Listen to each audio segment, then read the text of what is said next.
Political studies में एक बार फिर आप सभी का स्वागत है। आज इस वीडियो में हम संविधान सभा के ऊपर डिस्कस करेंगे और हमारी संविधान सभा ने जिस भारतीय संविधान का निर्माण किया था उसके ऊपर डिस्कस करेंगे। तो आई होप कि आप लोग इस सीरीज को जो मैं स्टार्ट किया हूँ CUT PG का, उसको आप अच्छे से समझ पा रहे होंगे और आप हमारी सारी वीडियो को देख रहे होंगे, इसको लाइक कर रहे होंगे, शेयर कर रहे होंगे और अपने और भी फ्रेंड के साथ इसको जो है शेयर कर रहे होंगे। मैं आपको दोबारा बता दूं कि ये जो वीडियो है ये उन सभी एग्जाम्स के लिए इम्पॉर्टेंट है जो कि पॉलिटिकल साइंस से संबंधित है। आप चाहे CUT PG की तैयारी कर रहे हो, वहाँ पर भी आपको ये वीडियो काम में आएगी, या फिर आप UGC नेट JRF की तैयारी कर रहे हो, वहाँ पर भी ये वीडियो आपको काम आएगी, या फिर आप जो है असिस्टेंट प्रोफेसर की भी तैयारी कर रहे हो, वहाँ पर भी आपको संविधान सभा और हमारा संविधान का निर्माण कैसे हमारी संविधान सभा ने किया था ये टॉपिक पूछा जाता है। तो वहाँ पर भी आपको ये वीडियो काम आएगी। तो बिना किसी देरी के हम अपनी वीडियो में आगे बढ़ते हैं और ये देखेंगे कि संविधान सभा का निर्माण कैसे हुआ। हम पूरे स्क्रैच से समझेंगे कि हमारी संविधान सभा जो है वो कैसे बनी। तो चलिए हम अपनी वीडियो की शुरुआत करते हैं। यहां पर मैंने कुछ पॉइंट्स लिखे हैं, वन बाय वन मैं इसको डिस्क्राइब करूंगा और देखते हैं कि क्या चीजें हैं। सबसे पहले यदि संविधान सभा की बात की जाए तो 1922 में यहां पर आप देख पाएंगे कि 1922 में महात्मा गांधी द्वारा, किसके द्वारा? महात्मा गांधी द्वारा 1922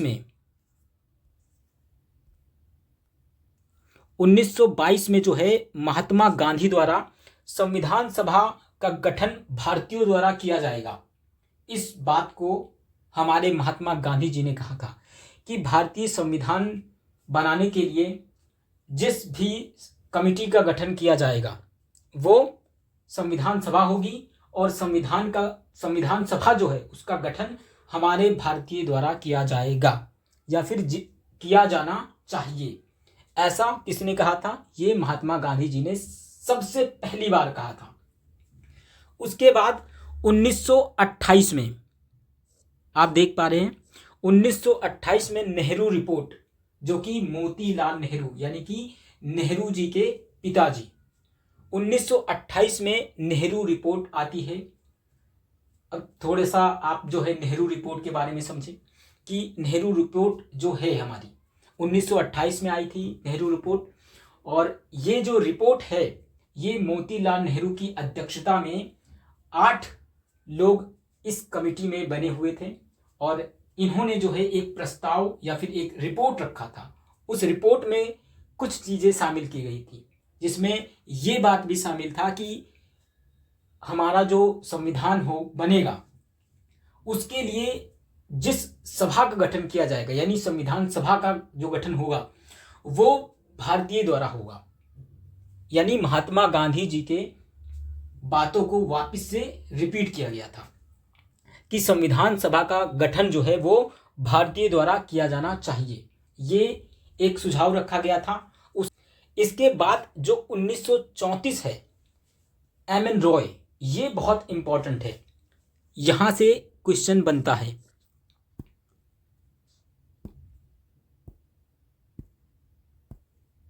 यहां से क्वेश्चन बनता है कि MN रॉय जो है, क्वेश्चन ये बनता है कि सबसे पहले संविधान सभा के गठन की बात किसने की थी? तो 1934 में MN रॉय वो व्यक्ति हैं जिन्होंने सबसे पहले संविधान सभा के गठन की बात की थी। अब यहां पर क्या बेसिक डिफरेंस है पहले वाले स्टेटमेंट में और ये 1934 के MN रॉय वाले स्टेटमेंट में? 1922 में जो महात्मा गांधी थे उन्होंने जो हमारा ये संविधान सभा है उसके गठन की बात नहीं कही थी कि गठन होगा, उन्होंने होना चाहिए वर्ड यूज किया था कि भारतीयों द्वारा संविधान सभा जो है वो बनना चाहिए। ये डिफरेंस है एम.एन. रॉय में और महात्मा गांधी जी में। और दूसरा जो नेहरू रिपोर्ट आई थी, नेहरू रिपोर्ट जब आई तो उसमें भी इस बात को कहा गया कि जो हमारी संविधान सभा है उसका जो निर्माण होगा वो भी किस में होगा। आई होप कि आप लोग अंडरस्टूड कर पा रहे होंगे इस चीज को कि इसके अंदर क्या डिफरेंस रहा है। उन्होंने जो अब तक 1934 से पहले की जो रही है चीजें, उसमें ये बात कहा गया था कि हमारी जो संविधान सभा है उसका गठन भारतीयों द्वारा होना चाहिए। 1934 में एम.एन. रॉय जो है वो सबसे पहले व्यक्ति थे जिन्होंने संविधान सभा के गठन की बात कही कि अब वक्त आ गया है हमारे संविधान का निर्माण करने के लिए एक संविधान सभा की गठन किया जाए। तो एम.एन. रॉय सबसे पहले व्यक्ति थे जिन्होंने संविधान सभा के गठन की बात कही। तो ये बात आप दिमाग में रखें एकदम से। और जबकि इससे पहले जो 1922 में महात्मा गांधी जी थे उन्होंने ये टर्म यूज किया था कि संविधान सभा का जब गठन होगा तो वो जो निर्माण होगा संविधान सभा का वो हमारे भारतीयों द्वारा किया जाना चाहिए। शब्द चाहिए, यही चीज वापस दोहराया गया कब, 1928 में नेहरू रिपोर्ट में। उसमें भी यही शब्द यूज किया गया कि संविधान सभा का गठन जो है वो भारतीय द्वारा किया जाना चाहिए। अगला पॉइंट जो आता है हमारे सामने वो है 1942 का। 1942 जो है वो क्रिप्स मिशन आता है 1942 में। कब? इंडिया के अंदर 1942 में। इस क्रिप्स मिशन में जो है संविधान सभा की कुछ बातें कही गई। वो क्या था कि इस क्रिप्स मिशन में पहली बार इस बात को स्वीकार किया गया कि संविधान का जो निर्माण है वो किसके द्वारा होगा, वो भारतीय जनता द्वारा होगा।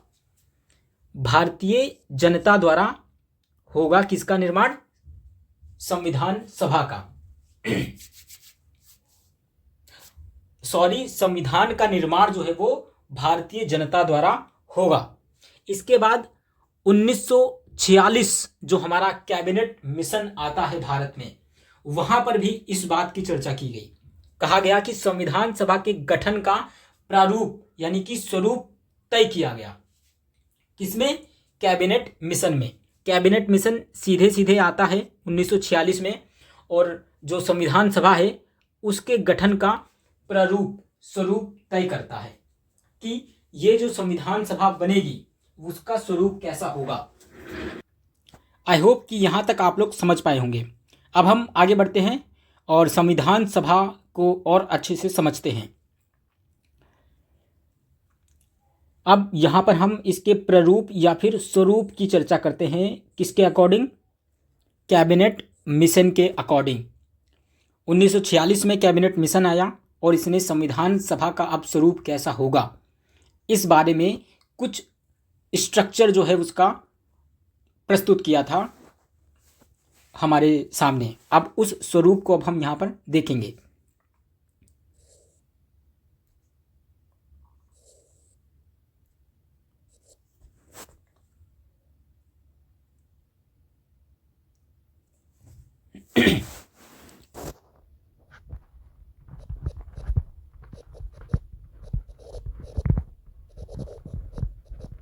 संविधान सभा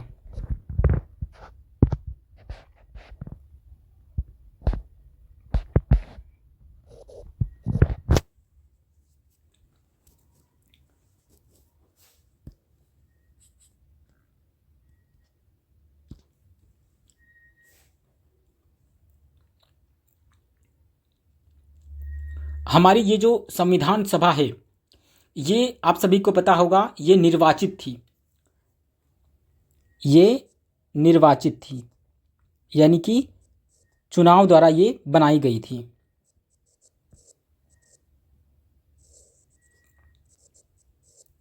अब ये सवाल आएगा कि उस टाइम पर चुनाव कैसे हो गया, तो ये अप्रत्यक्ष प्रणाली द्वारा बनाई गई थी। कैसे? ये भी सवाल आता है कि हमारी जो संविधान सभा है वो किस प्रणाली द्वारा उसका चयन किया गया था। तो आप सभी को पता होगा अप्रत्यक्ष प्रणाली द्वारा, प्रत्यक्ष चुनाव नहीं किया गया था। अप्रत्यक्ष प्रणाली द्वारा जो है इसका चुनाव किया गया था। अब इसमें क्या होता है, एक तो प्रत्यक्ष चुनाव होता है और अप्रत्यक्ष चुनाव होता है। प्रत्यक्ष चुनाव में क्या होता है कि जनता जो है वो सीधे अपने प्रतिनिधित्व का चयन करती है, जबकि अप्रत्यक्ष प्रणाली द्वारा एक पूरा ग्रुप होता है लोगों का, वो अपने एक उम्मीदवार का चयन कर लेता है और वो उम्मीदवार जो है एक किसी व्यक्ति का चयन करता है। तो ये अप्रत्यक्ष चुनाव होता है कि सीधे ना करके अपने प्रतिनिधि द्वारा एक सामूहिक रूप से एक प्रतिनिधित्व का चुनाव करता है।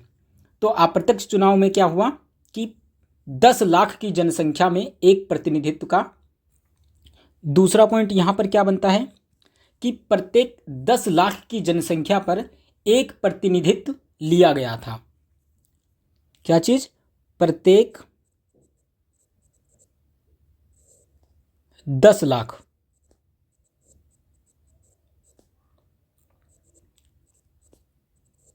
जनसंख्या पर एक प्रतिनिधि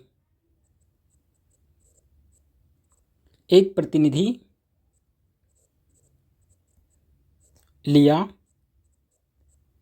गया था। अब इसके स्ट्रक्चर को हम समझते हैं। अब 10 लाख पर जब एक प्रतिनिधि लिया गया, उस हिसाब से कितनी सीटें यहाँ पर रही और उसका डिस्ट्रीब्यूशन कैसे किया गया, इसको हम समझते हैं।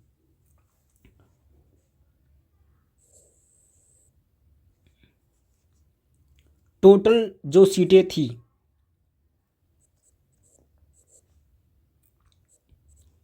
वो 389 सीट थी। अब ये 389 सीटें जो थी, इसको भी 2 भागों में बांटा गया था। अब हम उन 2 भागों को देख लेते हैं।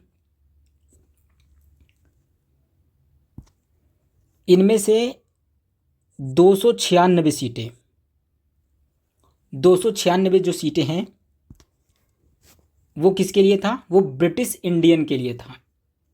किसके लिए? ब्रिटिश इंडियन के लिए था। और 93 सीटें जो हैं वो यहाँ पर जो देसी रियासतें थीं,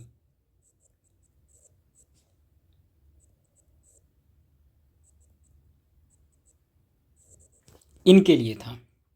इस प्रकार से कुल 379 सीटों का बंटवारा किया गया और इन सब को मिलाकर जो है वो हमारे संविधान सभा निर्वाचित हुई। आई होप यहाँ तक आप लोग क्लियर समझ पाए होंगे कि जो हमारी कैबिनेट मिशन था उसमें किस प्रकार से जो संविधान सभा बनेगी उसका स्वरूप जो है वो निर्धारित किया गया था। इस संविधान सभा के लिए जो निर्वाचन प्रणाली लाई गई वो अप्रत्यक्ष निर्वाचन प्रणाली थी और इस अप्रत्यक्ष निर्वाचन प्रणाली के माध्यम से चुनाव किया गया। 10 लाख की जनसंख्या पर जो है एक प्रतिनिधि चुना जाएगा, ऐसा इसमें कहा गया था और उस हिसाब से 389 सीट जो है वो संविधान सभा के लिए फिक्स की गई। अब उसमें से भी बंटवारा किया गया क्योंकि उस टाइम पर इंडिया जो है वो 2 तरीके से शासित होता था, बटा हुआ था। एक तो देसी रियासतें जो बड़ी बड़ी थी वो अपने ही राजा हुआ करते थे और अपना ही जो है कायदे कानून रखते थे, तो उनको विशेष अधिकार देते हुए 93 सीटें जो हैं वो देसी रियासतों के लिए तय किया गया और बाकी जो ब्रिटिश इंडिया के अंतर्गत आते थे 296 सीटें। और यहाँ से जो लोग चुने उन्होंने संविधान सभा का निर्माण किया। अब हम आगे बढ़ते हैं। यहाँ तक हमने ये देख लिया कि हमारी संविधान सभा जो है उसका चुनाव हो चुका है। संविधान सभा का जो गठन है वो पूरा हो चुका है, यानी हमारा संविधान सभा जो थी वो निर्वाचित हो गई है और बन गई है। अब जो है संविधान सभा बनने के बाद संविधान बनाने की प्रक्रिया स्टार्ट होगी, जिसमें संविधान सभा का गठन हो चुका है अभी तक, और अब संविधान सभा जिस कार्य के लिए बनाई गई थी उसको एग्जीक्यूट करेगी। तो सबसे पहली जो बैठक हुई संविधान सभा की, किस लिए? ताकि संविधान का स्वरूप कैसा होगा, संविधान कैसे बनाया जाएगा, उस पर डिस्कशन करने के लिए। तो 9 दिसंबर 1946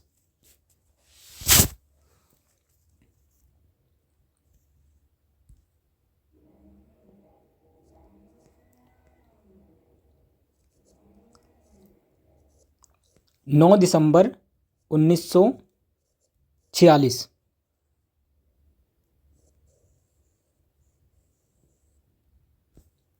9 दिसंबर 1946 को जो है संविधान सभा की पहली बैठक हुई।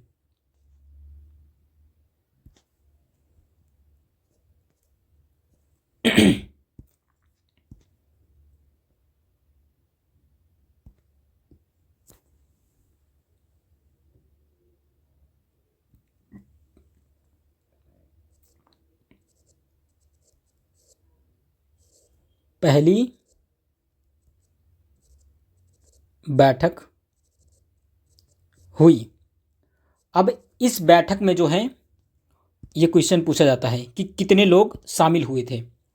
तो इस बैठक में 207 लोग, कितने? 207 लोग जो हैं वो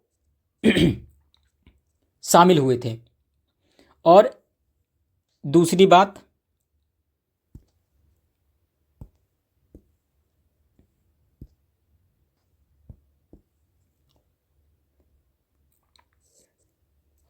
मुस्लिम लीग,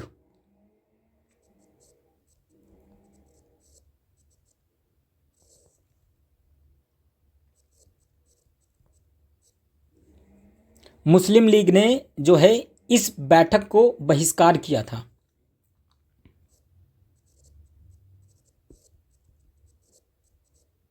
उन्होंने कहा कि हम जो है इस संविधान सभा को नहीं मानते हैं और जो संविधान सभा बनेगी वो अलग अलग होगी, क्योंकि यहाँ पर जो जिन्ना है उन्होंने द्वै राष्ट्र का सिद्धांत रख दिया था और उनका ये मानना था कि भारत के जो है दो अलग अलग बनेंगे, एक हिंदुओं के लिए बनेगा और एक राष्ट्र जो होगा वो मुस्लिमों के लिए होगा।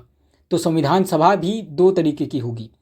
एक संविधान सभा वो होगी जो अपने भारत के लिए, हिंदू राष्ट्र के लिए जो है वो संविधान का निर्माण करेगी, और दूसरी संविधान सभा जो होगी वो मुस्लिम लीग की होगी और वो जो हमारे मुस्लिम राष्ट्र होगा उसके लिए जो है संविधान का निर्माण करेगा। यानी कि पाकिस्तान के संविधान की बात वो लेकर आ गए थे। इसीलिए मुस्लिम लीग ने यहाँ पर इस पहली बैठक को बहिष्कार किया गया था। अब इस बैठक में दूसरा सवाल भी ये आता है कि इसमें कुल कितनी महिलाएं थीं। 207 लोग तो इस बैठक में थे, अब इसमें महिलाएं कितनी थीं? तो कुल महिलाएं जो थीं वो 15 महिलाएं थीं।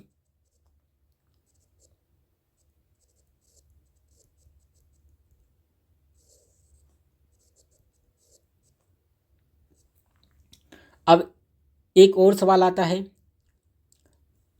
बहुत ही मतलब ये रेयर सवाल है, जहाँ तक मुझे याद आ रहा है कि ये वाला जो सवाल है वो पीएचडी के एंट्रेंस में पूछा था कि 9 दिसंबर 1946 की जब पहली बैठक हुई उसमें यूपी से कितनी महिलाएं जो हैं वो इस बैठक में शामिल हुई थी।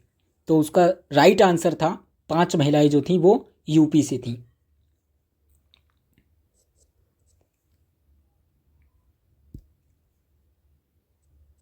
पांच महिलाएं जो हैं यूपी से थीं।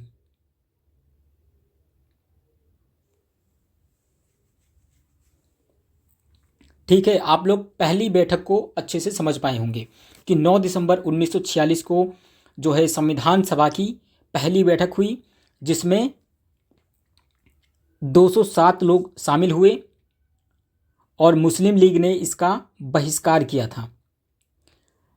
इस पहली बैठक में जो है वो 15 महिलाएं शामिल हुई, जिसमें से 5 महिलाएं जो हैं वो यूपी राज्य से थीं। आगे बढ़ते हैं और अब हम यहाँ पर अगला जो महत्वपूर्ण बैठक है उस पर डिस्कस करेंगे। 11 दिसंबर 1946 संविधान सभा की दूसरी बैठक हुई और इस बैठक में एग्ज़ाम के पॉइंट ऑफ व्यू से क्या क्या इम्पोर्टेंट है उसको हम डिस्कस करते हैं। डॉक्टर राजेंद्र प्रसाद, सबसे पहला डॉक्टर राजेंद्र प्रसाद को जो है वो अध्यक्ष बनाया गया। किसका? संविधान सभा का।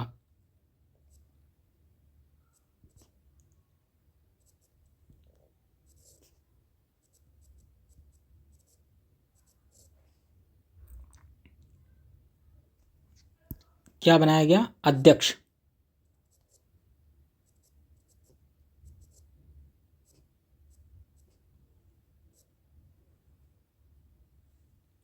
अब यहाँ पर एक और क्वेश्चन बनता है कि डॉक्टर राजेंद्र प्रसाद जो हैं वो अध्यक्ष बने और ये अस्थाई अध्यक्ष थे, मतलब इनको अब हटाया नहीं जा सकता, अस्थाई अध्यक्ष थे। लेकिन पहली बैठक जो हुई थी 9 दिसंबर 1946, इसके अंदर जो है सच्चिदानंद सिन्हा को जो है वो अस्थाई अध्यक्ष चुना गया था। ये भी इम्पॉर्टेंट है, यहाँ मैं लिख देता हूँ।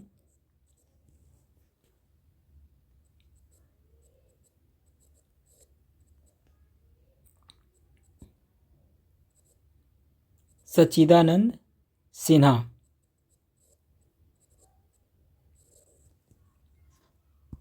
इनको अध्यक्ष बनाया गया था, लेकिन ये अस्थाई अध्यक्ष थे।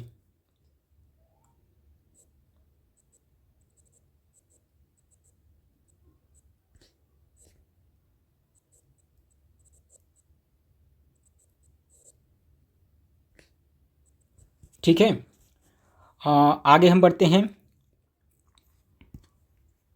पहला पॉइंट ये हो गया कि डॉक्टर राजेंद्र प्रसाद को जो है अब अस्थाई अध्यक्ष निर्वाचित किया गया। कब? 11 दिसंबर 1946 को दूसरी बैठक में। इसके अलावा एच.सी. मुखर्जी जो हैं वो उपाध्यक्ष थे। कौन? एच.सी. मुखर्जी।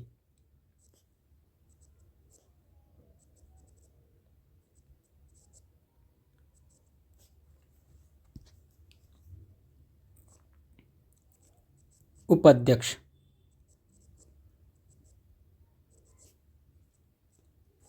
ठीक है, आगे बढ़ते हैं। बी.एन. राव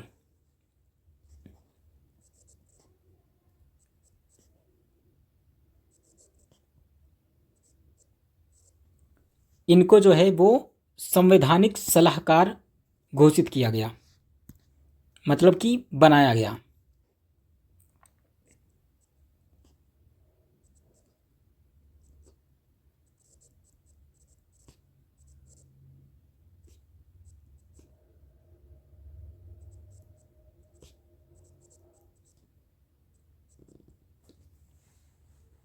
तो ये जो है दूसरी बैठक जो हुई थी 11 दिसंबर 1946 में, ये 3 चीज़ें बहुत ज़्यादा इम्पॉर्टेंट हैं। सबसे पहला, डॉक्टर राजेंद्र प्रसाद को अध्यक्ष बनाया गया, स्थायी अध्यक्ष। और दूसरा, एच.सी. मुखर्जी जो हैं इनको उपाध्यक्ष बनाया गया और बी.एन. राव को जो है वो संवैधानिक सलाहकार निर्वाचित किया गया। ठीक है, हम आगे बढ़ते हैं और तीसरी बैठक की तरफ देखते हैं कि तीसरी बैठक में क्या क्या एग्ज़ाम के पॉइंट ऑफ व्यू से इम्पॉर्टेंट है।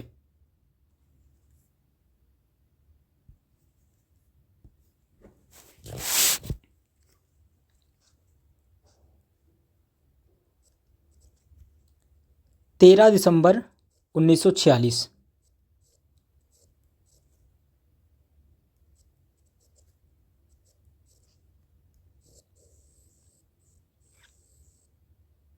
ये बैठक भी बहुत ज़्यादा इम्पोर्टेंट है। देखते हैं इसके अंदर क्या क्या हुआ। 13 दिसंबर 1946 जो है उसके अंदर जवाहरलाल नेहरू जो हैं उन्होंने उद्देशिका प्रस्ताव रखा था। इसलिए ये जो बैठक है वो बहुत ज़्यादा इम्पोर्टेंट है। नेहरू जी ने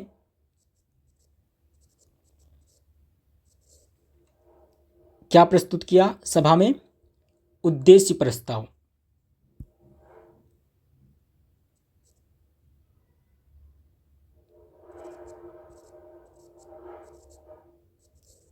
उद्देश्य कहें या उद्देशिका कहें, एक ही चीज है।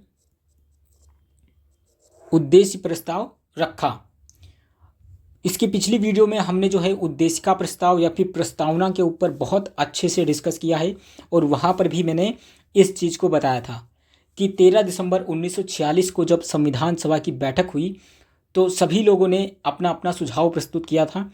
उसमें नेहरू जी ने जो है वो अमेरिका के संविधान का जो है अध्ययन किया और वहाँ का जो प्रियम्बल था उससे प्रभावित हुए और वहाँ के कुछ पॉइंट्स को लेकर जो है एक उद्देश्य का प्रस्ताव बनाया और उस प्रस्ताव को जो है संविधान सभा के अंदर जो है वो प्रस्तुत किया। और यही जब 22 जनवरी 1947 में स्वीकार कर लिया गया तो यही भारतीय संविधान की प्रस्तावना बनती है। आप लोग ये समझे होंगे उस पिछली वीडियो में भी और वापस से उसको मैं यहाँ पे रिपीट कर रहा हूँ। इस उद्देश्य प्रस्ताव को रखा था। अब इसे जो है वो कब स्वीकारा गया? 22 जनवरी 1947।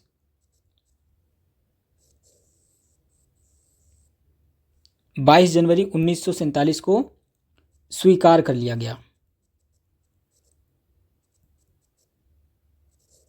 अब जब इसे स्वीकार कर लिया गया तो ये क्या बना?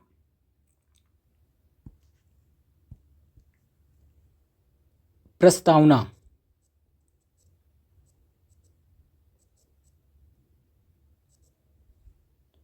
हमारे भारतीय संविधान की सबसे महत्वपूर्ण प्रस्तावना, इसका जो है वो निर्माण हो गया। किसमें? 13 दिसंबर 1946 की जो उद्देश्य प्रस्ताव नेहरू जी ने प्रस्तुत किया और इसे जब 22 जनवरी 1947 में स्वीकार कर लिया गया तो ये हमारी प्रस्तावना बन गई। आई होप यहाँ तक आप समझ पाए होंगे। अब हम जो है संविधान सभा की अंतिम बैठक जो है उस पर डिस्कस करते हैं। ये एग्ज़ाम के पॉइंट ऑफ से इम्पॉर्टेंट है। 14 नवंबर से लेकर जो है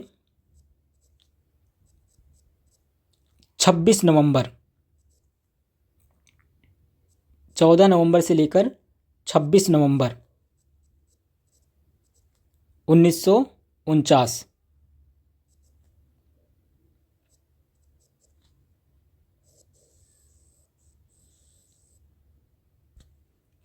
चौदह नवंबर से 26 नवंबर 1949 में जो है संविधान सभा की अंतिम बैठक चली थी।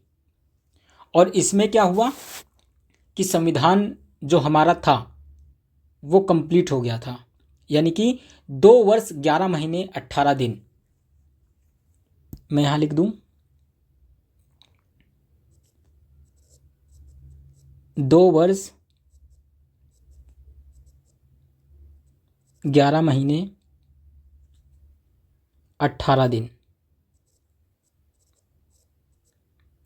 18 दिन के बाद जो है हमारा संविधान जो है वो बनकर तैयार हो गया था। अब इस बैठक में जो है 284 सदस्यों ने संविधान पर हस्ताक्षर किया था, जिसमें से 8 महिलाएं थी। ये इम्पॉर्टेंट है। सवाल पूछा जाता है कि हमारा जो संविधान बनकर तैयार हुआ उसमें कितने सदस्यों ने जो है वो हस्ताक्षर किया था। तो इसका सही आंसर होगा 284 सदस्यों ने। 284 सदस्यों ने जो है इस पर हस्ताक्षर किया, संविधान पर।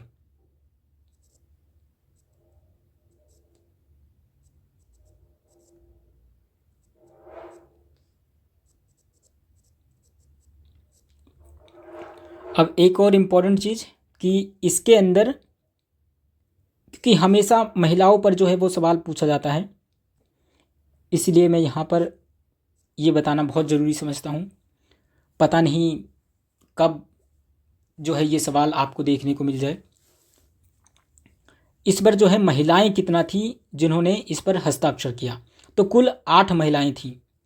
इस 284 सदस्यों में से 8 महिलाएं थीं जिन्होंने संविधान पर हस्ताक्षर किया।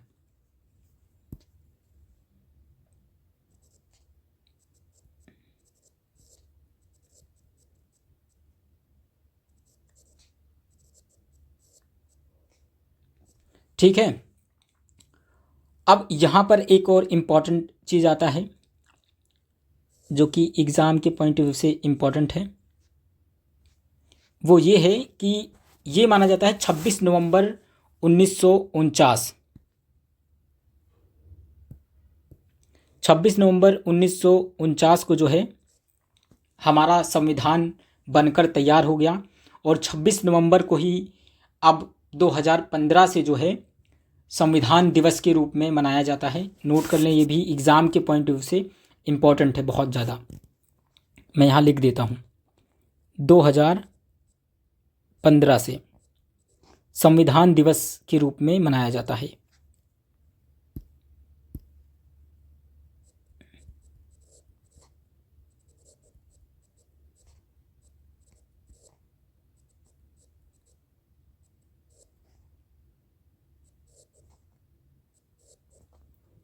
कौन सी तारीख? ये 26 नवंबर संविधान दिवस के रूप में अब मनाया जाता है। तो यहाँ पर एक इम्पॉर्टेंट जो मैं बता रहा था वो ये है कि ये माना जाता है कि 26 नवंबर 1949 को हमारा संविधान बनकर तैयार हुआ, लेकिन 26 जनवरी 1950 को इसे लागू किया गया। कब? 26 जनवरी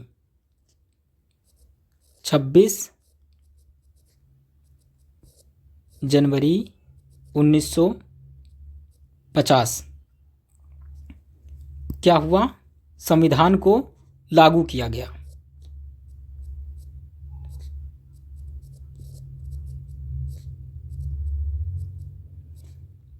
अब यहाँ पर एक और इम्पॉर्टेंट फैक्ट मैं बता दूँ आपको कि ऐसा क्यों हुआ कि 26 जनवरी 1950 को इसको लागू किया गया।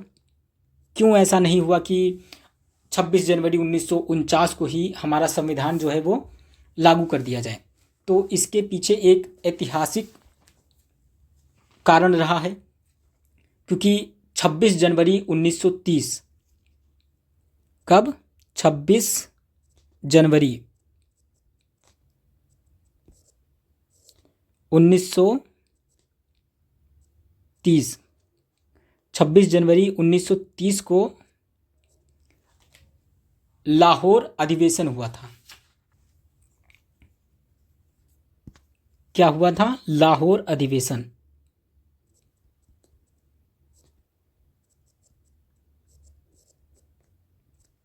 लाहौर अधिवेशन हुआ और इसी टाइम पर प्रथम स्वतंत्रता दिवस इसको माना गया।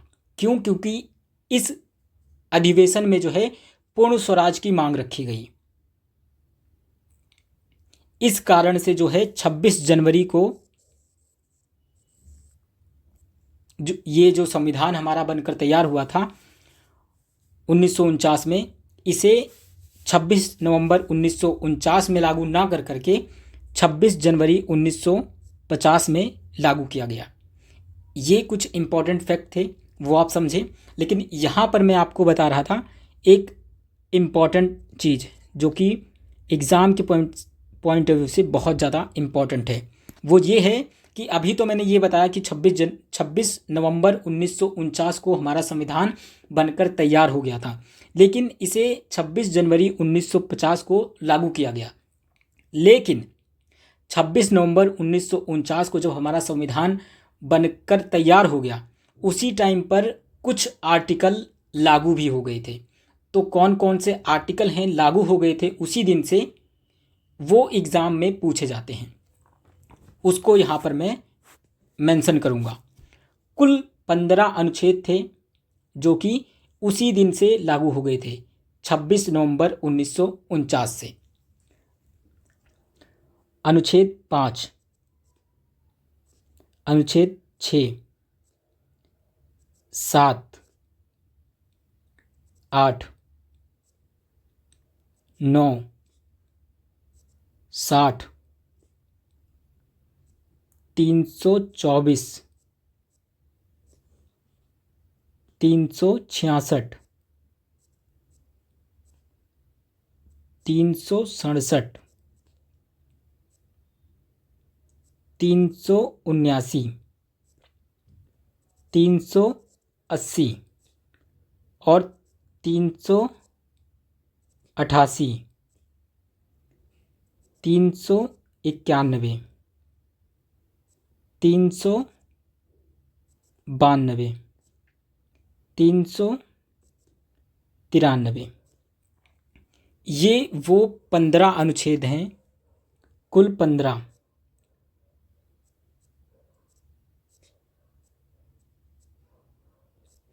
कुल 15 अनुच्छेद हैं जो कि 26 नवंबर 1949 से लागू हो गए थे भारत के अंदर, जबकि संपूर्ण संविधान जो है वो 26 जनवरी 1950 को लागू हुआ।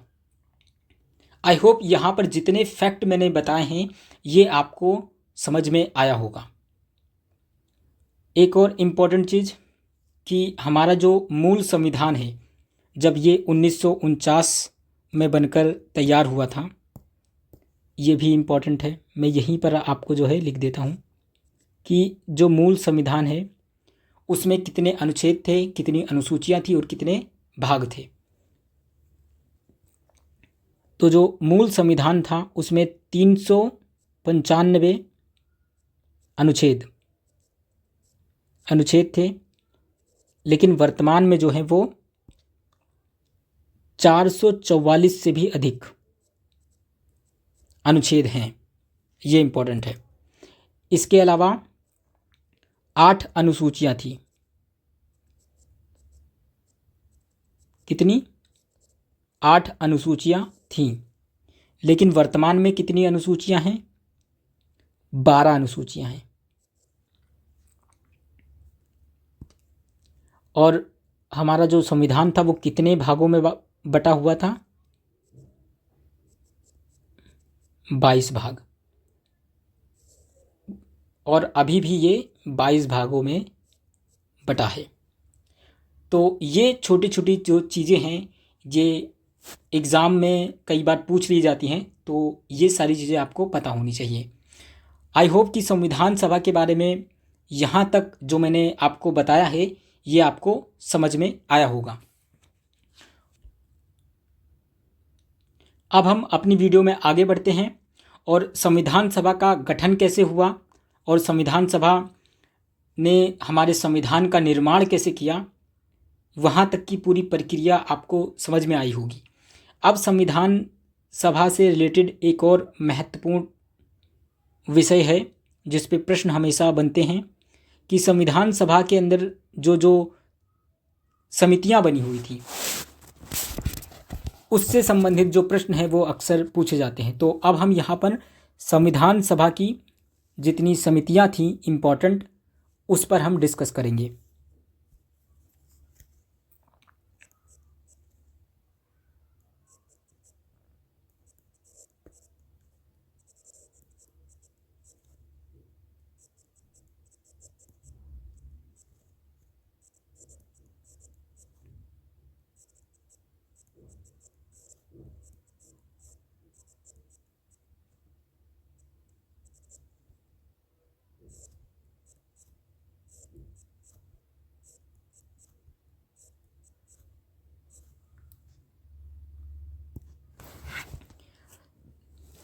तो सबसे पहली समिति जो है वो है संघीय शक्ति समिति। कौन सी? संघीय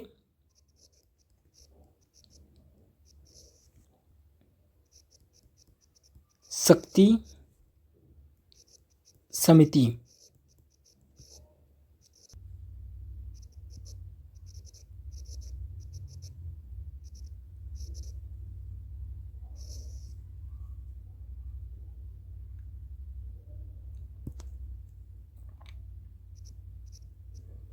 इसके जो अध्यक्ष थे वो पंडित जवाहरलाल नेहरू थे। पंडित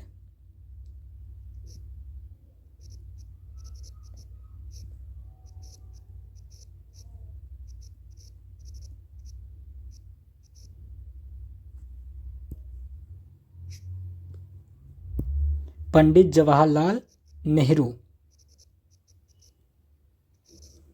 दूसरी इम्पोर्टेंट जो समिति है वो है मूल अधिकार और अल्पसंख्यकों के अधिकारों से संबंधित।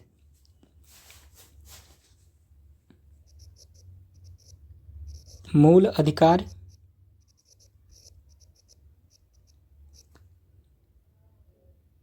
व अल्पसंख्यक।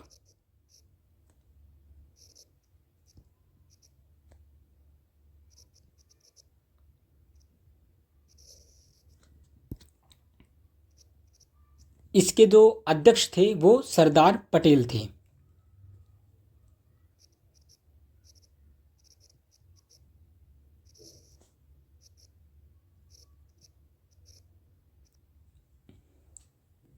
एक और यहाँ पर इम्पोर्टेंट फैक्ट है कि जो हमारी डीपीएसपी है, directive principle of the state policy, राज्य के नीति निर्देशक सिद्धांत या तत्व, इनके लिए अलग से कोई समिति का गठन नहीं किया गया था, बल्कि ये जो हमारी मूल अधिकार और अल्पसंख्यक की जो समिति बनी हुई थी, इसी की एक उप समिति बनाई गई। फंडामेंटल राइट्स की ही एक उप समिति बनाई गई जिसने हमारे डीपीएसपी का निर्माण किया, और इसके अध्यक्ष थे जेपी कृपलानी। ये एग्ज़ाम में पूछा जाता है क्योंकि ये वो इम्पोर्टेंट फैक्ट है जो कि और किसी बुक में आपको जो है देखने को नहीं मिलता है। कुछ स्पेसिफिक किताबें हैं जिसके अंदर इसका मेंशन किया गया है। यहाँ पे मैं लिखता हूँ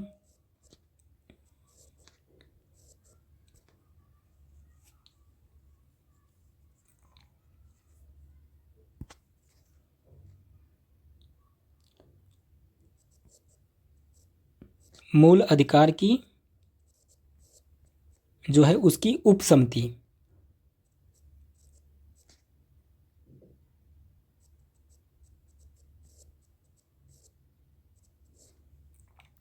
इसने क्या किया? इसने हमारे डीपीएसपी का निर्माण किया, नीति निर्देशक तत्व।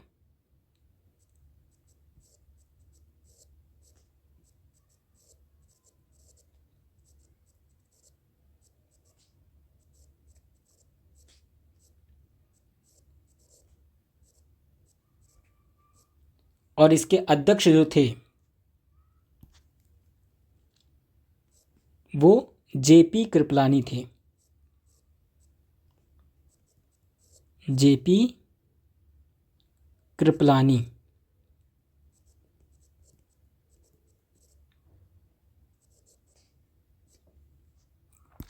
अध्यक्ष।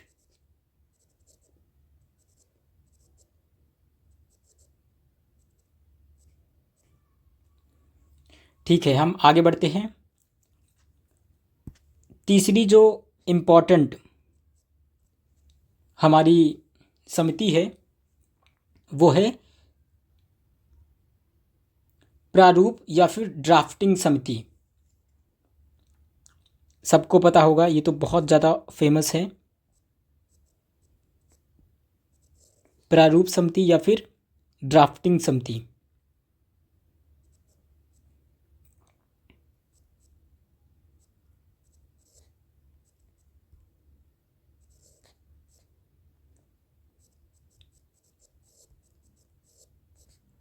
इसके जो अध्यक्ष थे सबको पता है, डॉक्टर भीमराव अंबेडकर।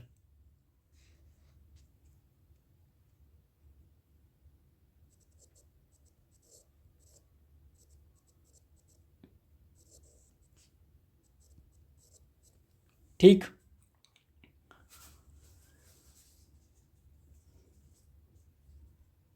आगे बढ़ते हैं।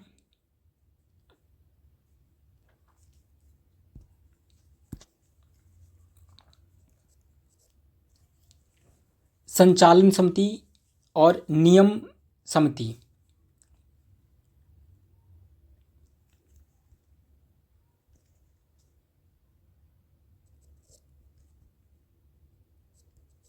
संचालन समिति और नियम समिति,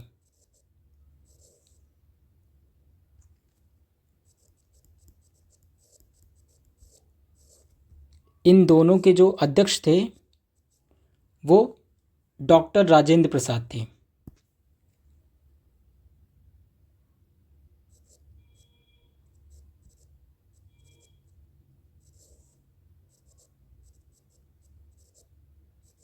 इसलिए मैंने जो है यहाँ पर एक साथ इनको लिखा है। इसके बाद कार्य संचालन समिति, इम्पॉर्टेंट, बहुत ज़्यादा इम्पॉर्टेंट। संचालन समिति और कार्य संचालन समिति दोनों अलग अलग हैं, ये बात अपने दिमाग में याद रखना। कार्य संचालन समिति, इसके जो अध्यक्ष थे वो हमारे के.एम. मुंशी थे। के.एम.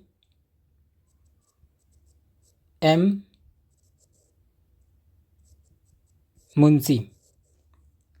इसके बाद अभी हमने देखा था प्रारूप समिति, ड्राफ्टिंग समिति जिसे कहते हैं, या कमिटी। अब ये जो प्रारूप समिति थी डॉक्टर अंबेडकर के अध्यक्षता में जो कार्य कर रही थी, अब इस कमेटी की परीक्षण करने के लिए, इस प्रारूप का परीक्षण करने के लिए एक विशेष समिति का गठन किया था। ये इम्पोर्टेंट है और यहाँ से प्रश्न बनता है कि इसके अध्यक्ष कौन थे। यहाँ पे लिखता हूँ मैं, संविधान के प्रारूप के परीक्षण करने वाली एक विशेष समिति, संविधान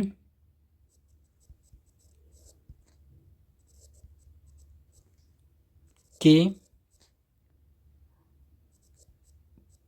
प्रारूप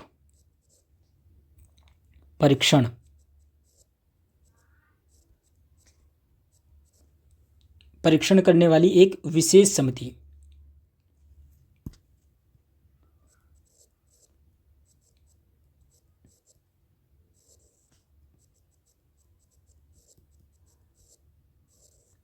इसके अध्यक्ष कौन थे? तो इसके अध्यक्ष है अलादी कृष्ण स्वामी अय्यर।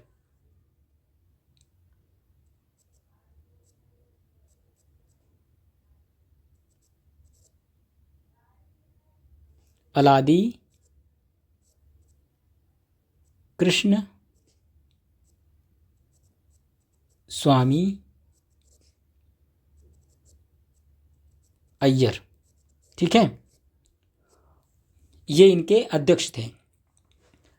अब ये वो इम्पॉर्टेंट कमिटी हैं जिनसे संबंधित जो प्रश्न है वो आपको पूछा जाता है।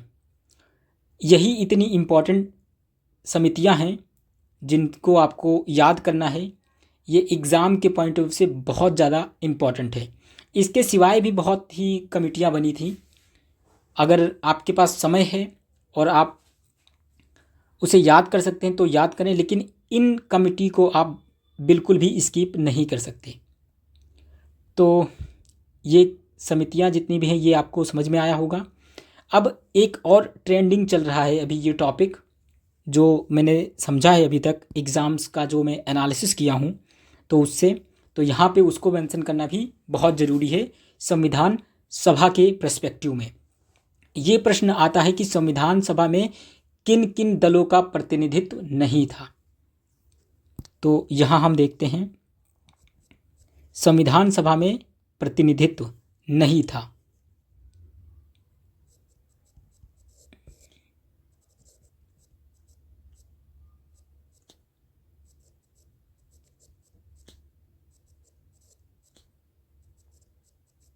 प्रतिनिधित्व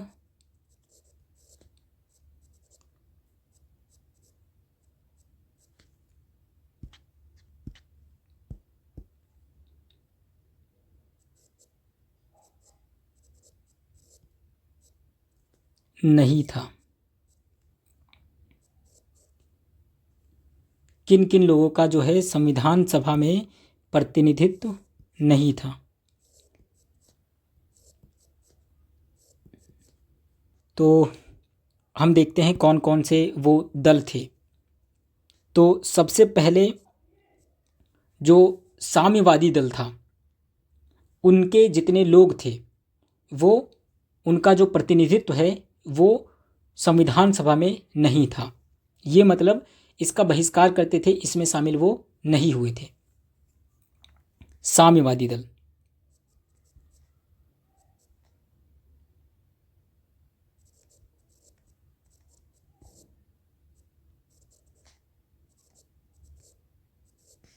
इसके बाद जो अगला है वो है समाजवादी दल।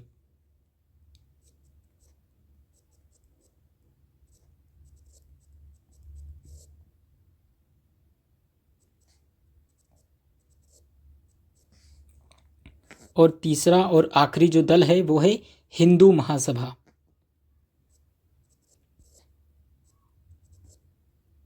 हिंदू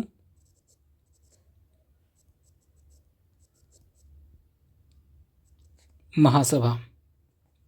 ये वो 3 इम्पॉर्टेंट दल हैं जिनका प्रतिनिधित्व संविधान सभा में नहीं था। अब इसके अलावा जो है लोगों पर भी जो है वो प्रश्न पूछा जाता है कि वो चर्चित तो होते हैं, बहुत ज़्यादा फेमस होते हैं, वो जो सदस्य हैं, थिंकर हैं, विचारक हैं, लेकिन वो संविधान सभा के सदस्य नहीं होते हैं। तो ये प्रश्न पूछा जाता है कि इनमें से कौन सा सदस्य जो है वो संविधान सभा का नहीं था, यानी कि संविधान सभा में वो शामिल नहीं था। तो अब हम यहाँ पर उन लोगों की चर्चा करते हैं, उन लोगों को देखते हैं जो कि संविधान सभा में नहीं थे, लेकिन वो इतिहास के दृष्टिकोण से देखें तो वो फेमस बहुत हैं।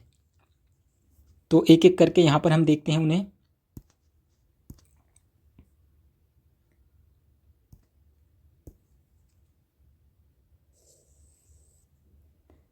सबसे पहले हमारे जो लोहिया थे,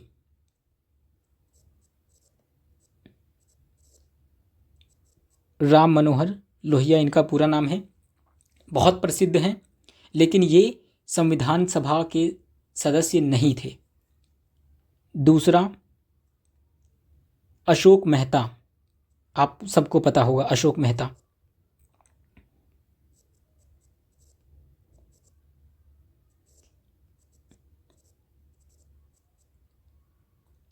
ये वही अशोक मेहता है जो कि पंचायती राज से संबंधित हैं, और 1978 में जो है अशोक मेहता कमेटी आती है, और जो हमारा स्थानीय शासन है वो इन्हीं की कमेटी पर जो है वो बेस्ड है।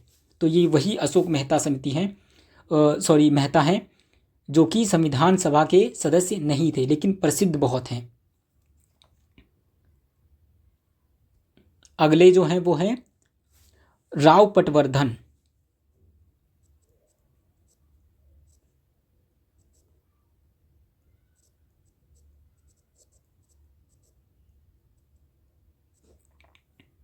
इसके बाद पीडी डंटन।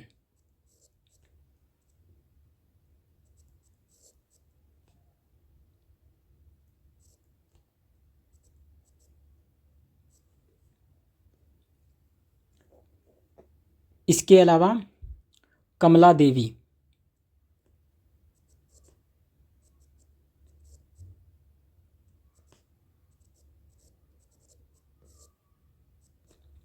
ये वो सदस्य हैं जो लोकप्रिय तो बहुत हैं, लेकिन ये कभी भी संविधान सभा के सदस्य नहीं थे। राम मनोहर लोहिया, अशोक मेहता, राव पटवर्धन, पी.डी. डंटन और कमला देवी। अब एक और प्रकार का जो प्रश्न है वो पूछा जाता है, ऐसे लोग जो संविधान सभा के जो सदस्य थे लेकिन वो गैर कांग्रेसी थे, वो लोग कांग्रेस में नहीं थे, क्योंकि ऐसा माना जाता है, हमारे ग्रैनविल ऑस्टिन ने कहा है कि संविधान सभा जो है वो कांग्रेस थी और कांग्रेस ही संविधान सभा थी। इसलिए ये फेमस कोटेशन जो है वो ग्रैनविल ऑस्टिन का है और इस कोटेशन के बेस पर ही जो है प्रश्न पूछे जाते थे पहले। लेकिन अब इसका जो है एक तरीके से देखें कि एक अपवाद स्वरूप प्रश्न अब बन रहा है कि वो लोग जो संविधान सभा में तो थे लेकिन वो गैर कांग्रेसी थे। तो यहाँ पर ये बहुत इम्पोर्टेंट बन जाता है। तो यहाँ पर अब हम समझते हैं कि संविधान सभा के तो सदस्य थे वो लोग, लेकिन वो गैर कांग्रेसी थे। तो कौन कौन से गैर कांग्रेसी थे उनको हम देखते हैं। यहाँ मैं लिख देता हूँ गैर कांग्रेसी।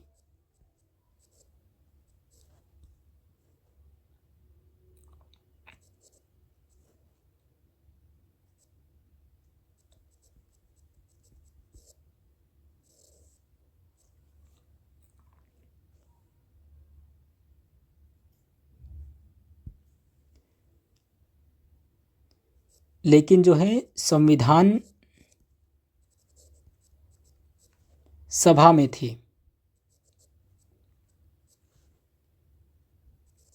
के सदस्य। ठीक है,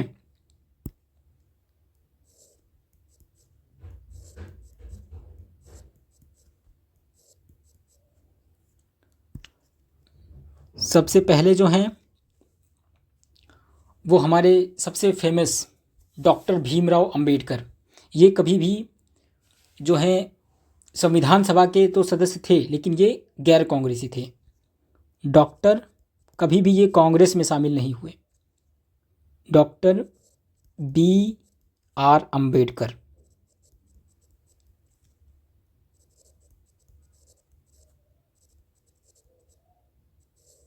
ठीक है, दूसरे A.K. अय्यर।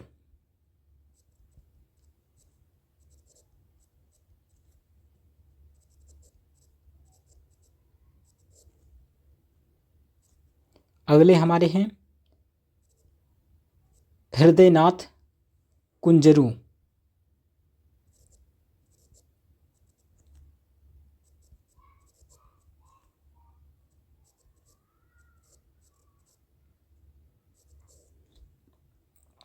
अगले हैं के संथानम।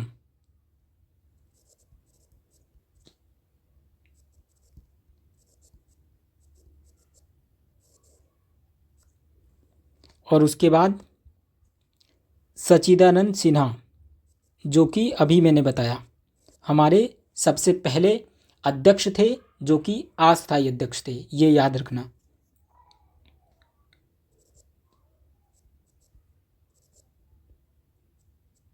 सच्चिदानंद सिन्हा।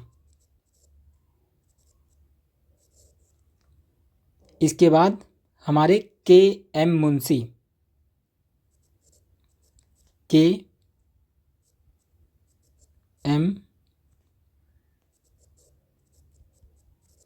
मुंशी।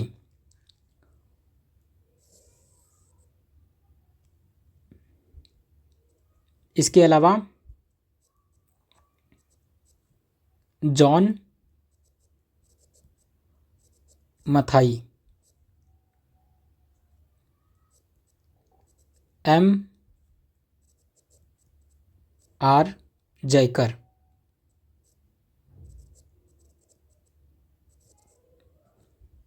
तो ये वो प्रसिद्ध सदस्य हैं जो कि गैर कांग्रेसी थे। हालांकि ये सारे सदस्य जो हैं वो संविधान सभा के सदस्य थे, लेकिन ये लोग गैर कांग्रेसी थे। तो यहाँ पर जो ग्रैनविल ऑस्टिन हैं जिन्होंने ये बात कही थी कि कांग्रेस ही संविधान सभा थी और संविधान सभा ही जो है वो कांग्रेस थी, क्योंकि बहुमत जो है वो कांग्रेस के जो सदस्य थे उन्हीं का था। तो आई होप कि आप लोगों को संविधान सभा के ऊपर ये वीडियो पसंद आई होगी, और आपके जो भी डाउट हैं संविधान सभा से रिलेटेड उनको आप जो है हमारे कमेंट बॉक्स में कमेंट करके पूछ सकते हैं। आई होप कि आपको ये वीडियो पसंद आई होगी। यहाँ पर मैंने संविधान सभा का निर्माण कैसे हुआ उससे रिलेटेड जितने भी इम्पोर्टेंट फैक्ट थे उन सबको मैंने कवर किया। जितना हो सकता था उतना मैंने अपनी तरफ से सारे फैक्ट को मैंने इसके अंदर जो है आपके सामने रखा। जो भी कॉन्सेप्ट था, जो क्रिटिकल कॉन्सेप्ट थे, उनको भी मैंने यहाँ पर समझाया, और संविधान का निर्माण कैसे हुआ इसको मैंने बताया। तो आई होप कि आप लोगों को ये वीडियो पसंद आई होगी। इसे अपने दोस्तों के साथ भी शेयर करें, और CUET PG की अगर आप तैयारी कर रहे हैं तो इस चैनल को ज़रूर सब्सक्राइब करें, या फिर आप UGC NET JRF की तैयारी कर रहे हैं तो भी इस वीडियो को आप शेयर करें, सब्सक्राइब करें इस चैनल को। और बहुत बहुत धन्यवाद आप लोगों का ये वीडियो देखने के लिए।